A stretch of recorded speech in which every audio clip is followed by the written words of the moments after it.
Hi there. So what did you take out of last night, and how does it set you up for Sunday at the London Stadium, do you think? Took out of it 3 pretty good goals, and Mickey getting a goal, getting back in his goal scoring form, and obviously Gianluca and Jari getting back in the goals as well. So no, look, these games could be easy. They're easy on paper. They're much harder to play, and it could be easily, you could slip up quite easily, I should say, because we've seen it happen before. So it was a tough game, but we got there in the end. Yeah, as you say, great to have Scamacca and Mickey back in the goals. I mean, what kind of impact do you think Scamacca might have now in the Premier League? I think in time we will. I think if we're going to judge him very quickly, then I don't think that's fair. I think we would be trying to bring him into the Premier League, what we would do gradually, and we'll look to do that as we go along. He'll get to know us better, we'll get to know him, but we've seen enough from him already to suggest that he's got a lot of things going for him, and hopefully he'll help us. What's the team news for Sunday, David? Any fresh injuries after last night, and how's I don't think we've had much from last night. We're hoping to try and get people back. We've had a few people injured at the moment, so we hope to get them back and be as strong as we possibly can for this game against Brighton. How far away is Dawson right now? Not too far away. It's Brighton again. West Ham have played Brighton 10 times in the Premier League, still not won, and you've got some painful memories of the last day of last season. How much did that hurt, and are Brighton a bogey team? I've got loads of teams like that in my history. Loads of teams who I've found very hard to beat. So it's not just Brighton, there's other teams as well.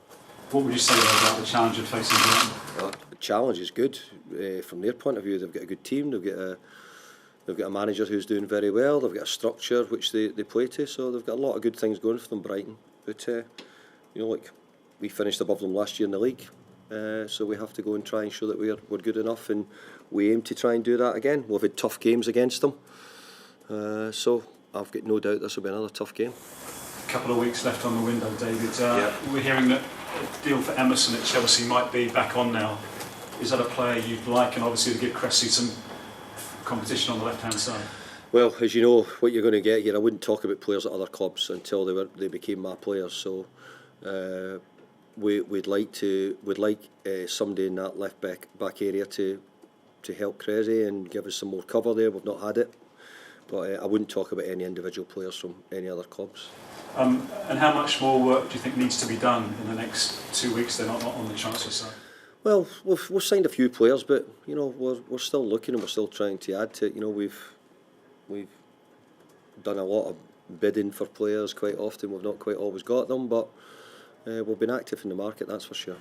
And just finally from me, how important to get first Premier League point and Premier League goals on the board? Yeah, really important. Really important. We don't want to get in a position where we're too far behind, where we don't want to challenge. Our aim's to keep going.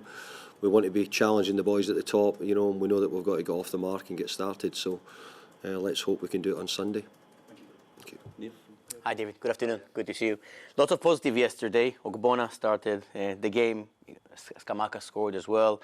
It's obviously a different competition and different opposition, but how that result, the performance, is going to help in terms of the confidence ahead of Brighton? Well, I think just obviously getting the first game and the first win. Some of the players having their first match was really important.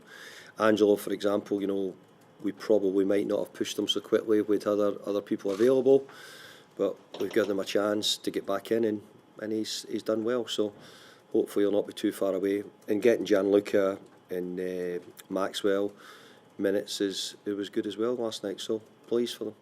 And how pleased are you with your recruitment this summer? And do you think these new additions could help West Ham to challenge further for the top 4 this season? I hope so. But I think when you're bringing in lots of additions, sometimes they fit in very quickly. Sometimes they'll get results or it shows. Other times it doesn't. So there'll be some players this happens with. For example, the Czech boys, when they come in, had a great impact on us very quickly.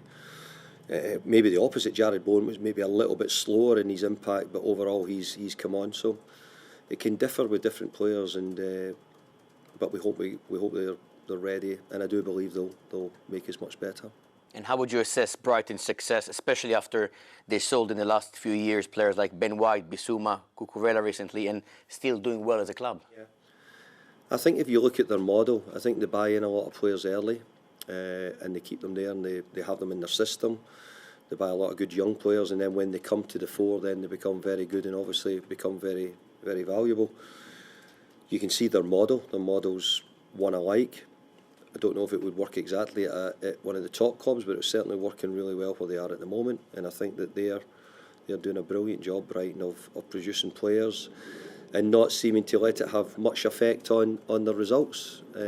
But that's also because of very good recruitment from the last, I'm sure, 5-6 years. You know, these people don't turn up at the door right away. Some of them have been in the system for a while.